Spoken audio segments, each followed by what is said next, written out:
Talking with the experts. Have you thought about writing a book? In episode 295, Christine Sheehy explains why writing a book is good for your business. So there are different genres of books, of course. So there's the straight memoir, so somebody's personal story, and there is memoir mixed with how-to. So it might be a transformational book that explains something you've learned along the way or something that you want to teach, but with your story as part of the teaching methodology. So the first of all is working out which of those versions is it that you're going to write, because they're actually quite different books. A straight memoir is more like a novel in many ways. It's got a story, it's got character development, it's got challenges that they overcome, probably some dialogue. So you approach it in a different way. So I don't do straight memoir because I see that as that needs an expert in that particular area. But where you've got a story to tell and you're trying to connect with your audience and then teach or share something as well, that can be a really powerful book. So the first step is to work out which one of those there are. And then the second... Welcome to Talking with the Experts. This is where we discuss great ideas to take your business to the next level. How do we know these ideas work? Well, it's because we're talking with business owners who are using these ideas. Business owners who have years of experience and expertise. All things business by business owners for business owners. And now, here is your host, Rose Davidson. Hello and welcome to Talking with the Experts. I'm your host, Rose Davidson from rosedavidson.com. Talking with the Experts is about all things business by business owners for business owners. You can find it on all good podcasting streaming platforms and on YouTube.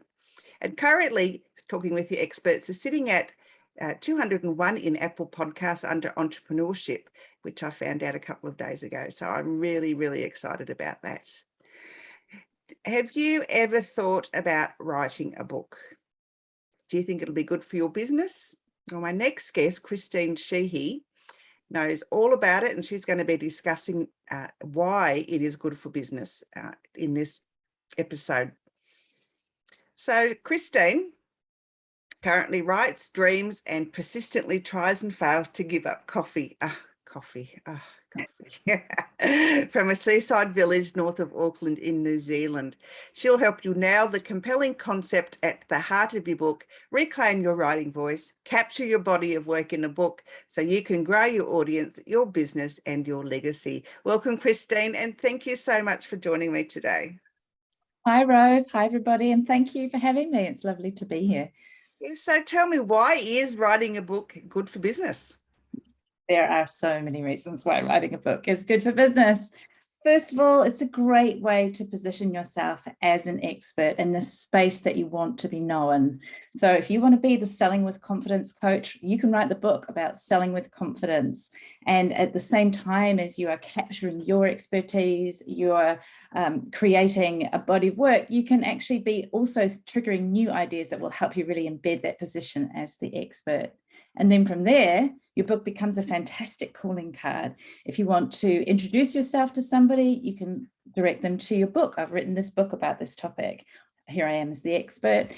You can pitch yourself for speaking opportunities, podcast interviews, other ways to promote and grow your business through the fact that you've created this book. So that's probably the starting point and the one that has the most fundamental benefit. But from there, you can, it gives your audience a low-cost product to work with you. So if they're not yet ready to invest or they're not sure whether you're the right person, they get to know you and understand your methodology through your book. And they can, pay a small fee that gets them in the process, in the habit of working with you until at such time as they're ready to do a bigger project. That's what we all want, is to get more clients, and what a way to be able to do that. Now, I know I've noticed a lot of times that when people are writing blogs, they turn those blogs into books, but they often quote from other sources. Is it advisable to, use other websites' copy, not verbatim, of course, but and then reference them throughout the copy? So that's a legal issue, which I'm going to say right up front that you'll need to get legal advice if you are quoting from other people's work in your book.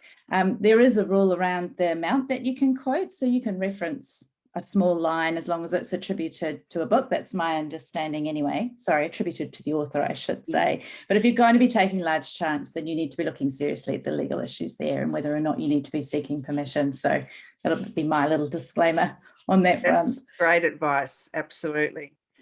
Okay, so what kind of help is on offer for book coaches, to ghostwriters, editors, so that someone who's quite new or is a bit hesitant to start their book because they don't know where, the beginning and the end is in the whole process? So, what kind of advice would you give people around that? Yeah, I think there's this mythology around writing books that we'll just get struck by the muse. And if we're meant to write a book, you'll sit down at the keyboard and it's all going to flow. Or maybe you go away to a nice cabin by the lake and you put on a cozy jersey and, it just happens. And that's actually not the way it happens for very many people anyway. It's actually it's hard work. You've actually got to dedicate yourself to the process. You've got to give time to the process.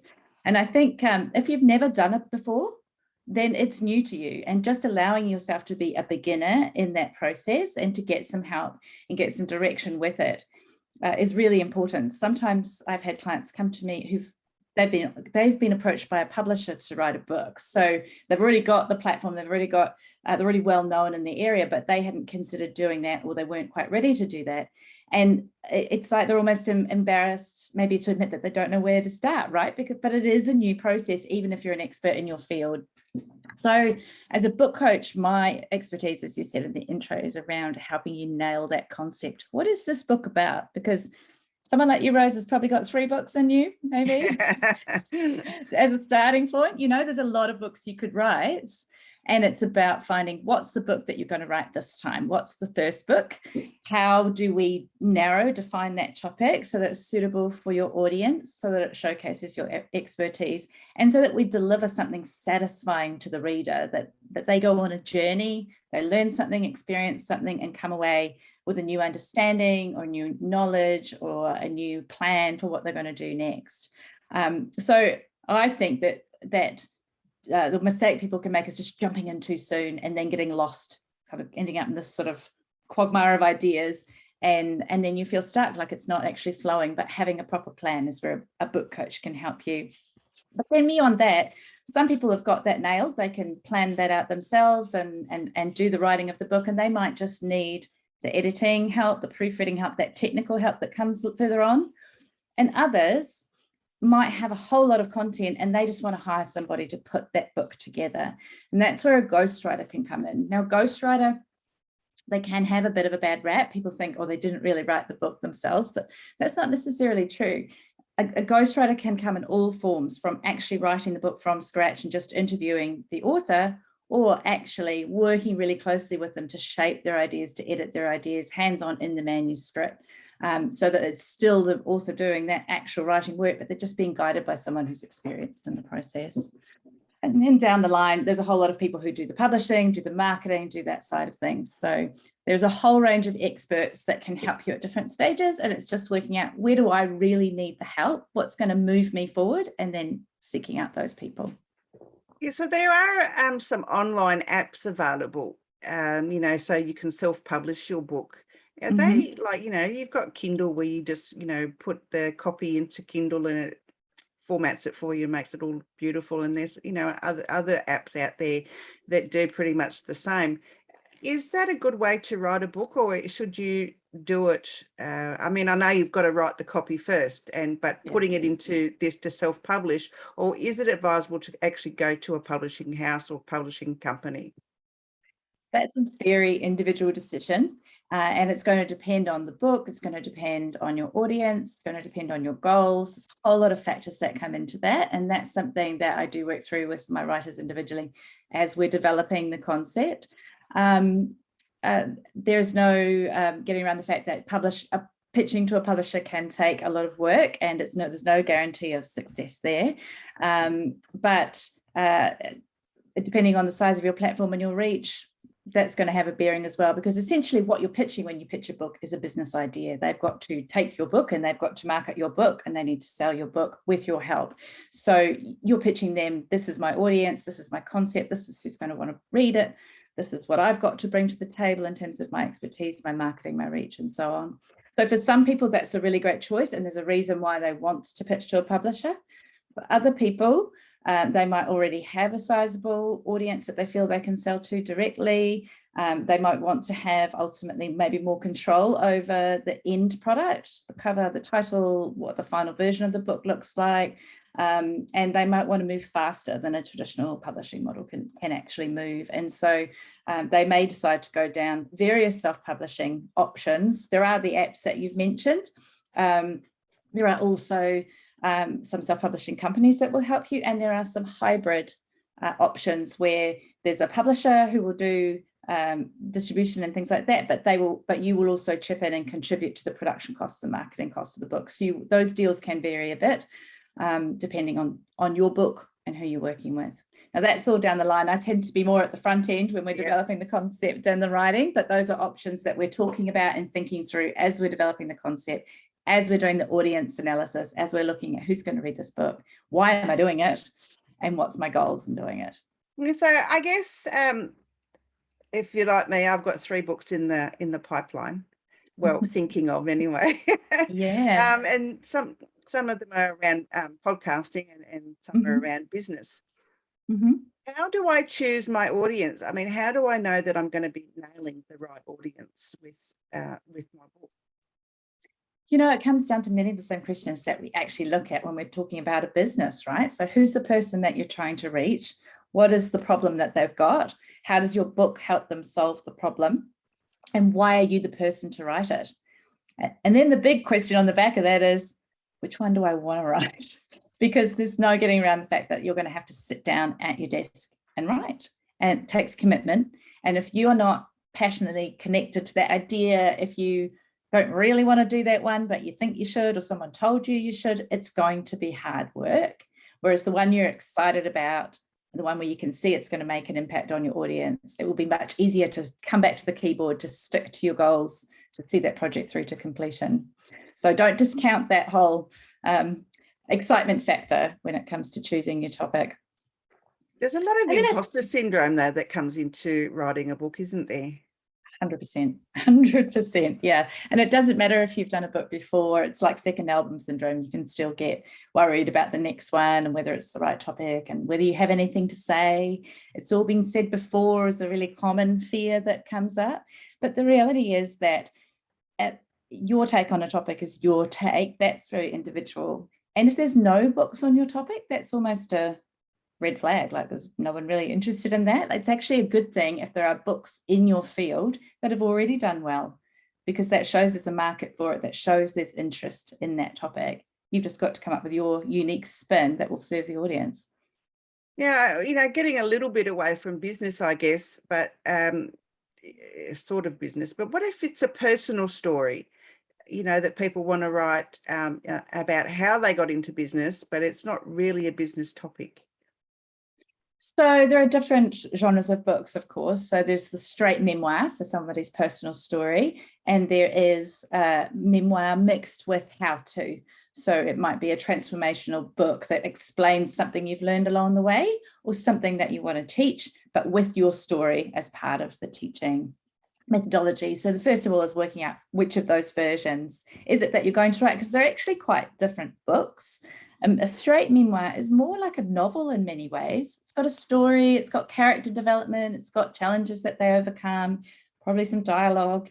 So you approach it in a different way. So I don't do straight memoir because I see that as that needs an expert in that particular area. But where you've got a story to tell and you're trying to connect with your audience and then teach or share something as well, that can be a really powerful book. So the first step is to work out which one of those there are. And then the second thing I would say is if you're writing a teaching book with your story included, to get really clear on which parts of your story serve the reader. Sometimes when we write our stories, we feel like we've got to put every single detail in every single order because that's exactly what happened and we want to be truthful. But sometimes the reader doesn't need to know steps B to J. They just need to know A, and they need to know, what comes after J? K. They need to know A and K, and then the rest of it. But all those bits as to how that happened aren't necessary. So it's paying attention to how your story serves the reader, and then serving up those parts and leaving out the detail that can take you down rabbit holes. That's great advice. Yes, I think we could all take a leaf out of that little book. No pun intended. Oh, pun intended. Oh, we love the book puns. Keep them coming. I guess, concept is always a really great idea, and but how does someone find their writing voice? As you alluded to earlier, it's not just as simple as sitting at the keyboard or snuggling up in a cabin somewhere. How dedicated do you need to actually be to get this book and get to the heart of it? In some ways, it's almost about being relaxed. It's about actually trusting yourself and trusting the voice that's coming through, talking to your reader like you would talk to a friend or a client, and just allowing that to flow on the page. The first draft of your book is just that. It's the first draft. It does not have to be perfect. And you can clean up any your writing in the following edits. So what I tend to find with my clients is we go through a process called the roadmap, where we map out the reader journey, what they're going to learn at each stage, and we create a chapter plan so they know what they've got to write. And usually when I get chapters 1 and 2, it's a bit all over the place. They've got a bit tangled up. We're bringing in things that were not meant to come until chapter 10, and they've found it quite difficult. By the time we get to chapter 5, they're relaxed in a whole new way. They understand what they're trying to do. They're following the plan. And the voice starts to come through at about that point. So it is a little bit of, it is repetition showing up at the page, turning off the inner critic and just getting the words down and knowing that we can come back to it later on and clean up any messes. So not going back over and over and over and trying to perfect that one chapter to get it right before we move on, getting it done, on to the next one, getting it done, on to the next one, and just moving into that flow space. It takes time, but it's really magical when you see it happen, because, in fact, I was just talking to a client before I got on here, and she said, I'm actually early for this deadline.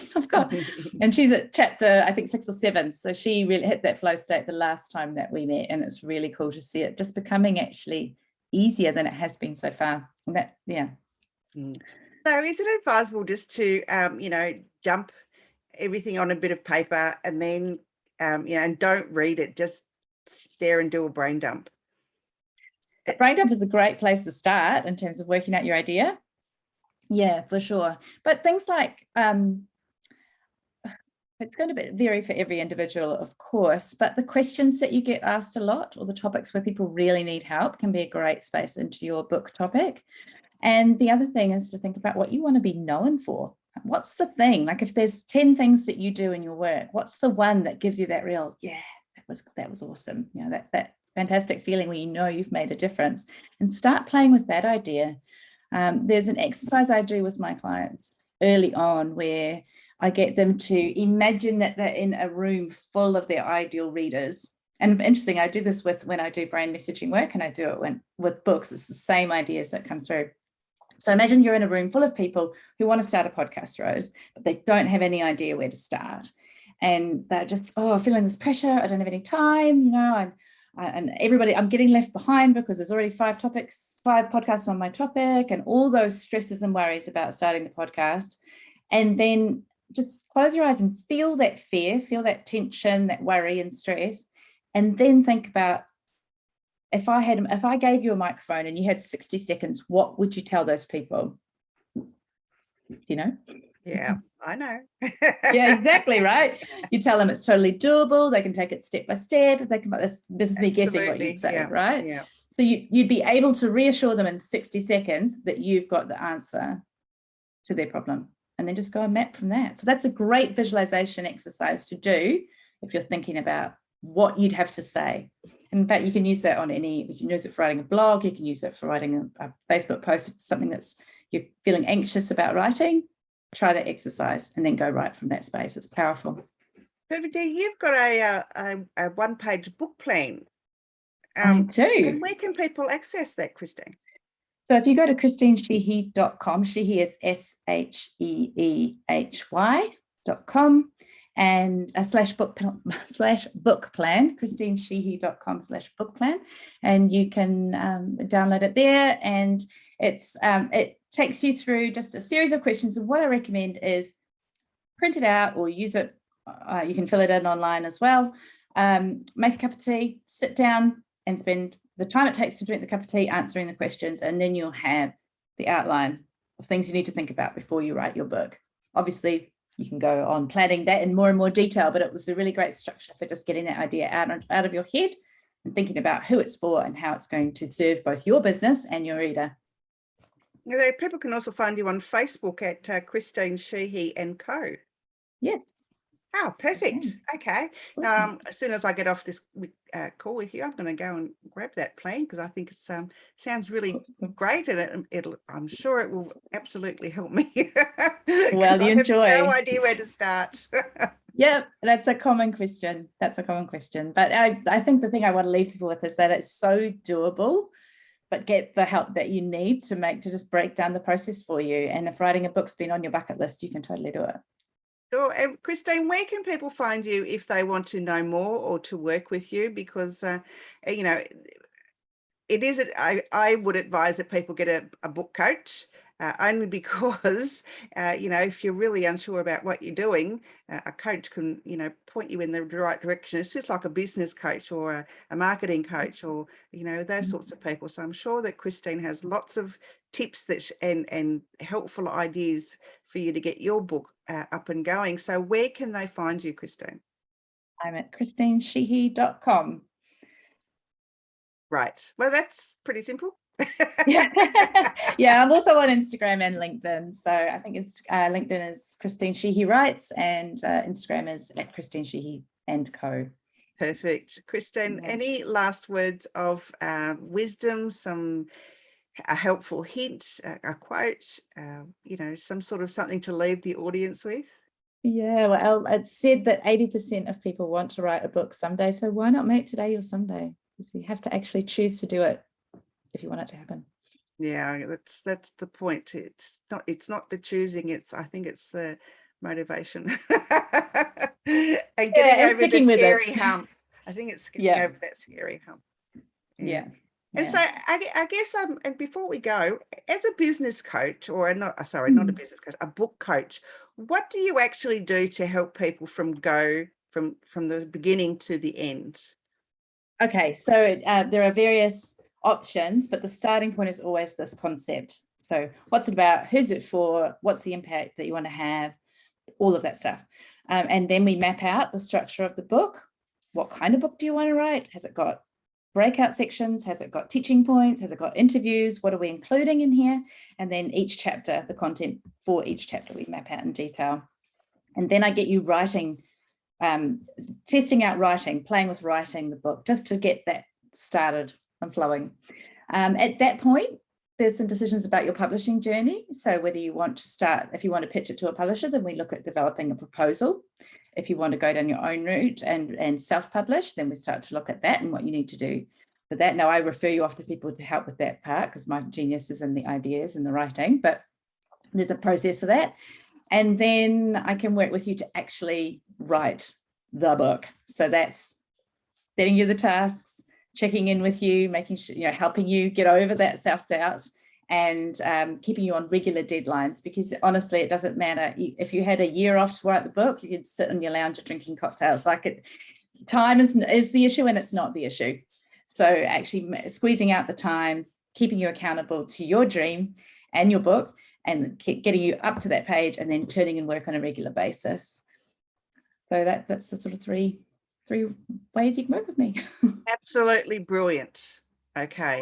So awesome. If anyone is thinking about writing a book, please get in touch with Christine on her website, and she will be very happy to help you on your journey. Yeah, I will indeed. Christine, it's been an absolute pleasure. Thank you so much for joining me today. Thank you, Rose. That's wonderful. I really enjoyed it. And best of luck with your books. Thank you. I look forward to reading them. Good. You've been listening to Talking with the Experts, hosted by Rose Davidson. Make sure you have a look at our back catalogue over at talkingwiththeexperts.com. And be sure to subscribe to our podcast so you don't miss out on any episode. We look forward to your company next time.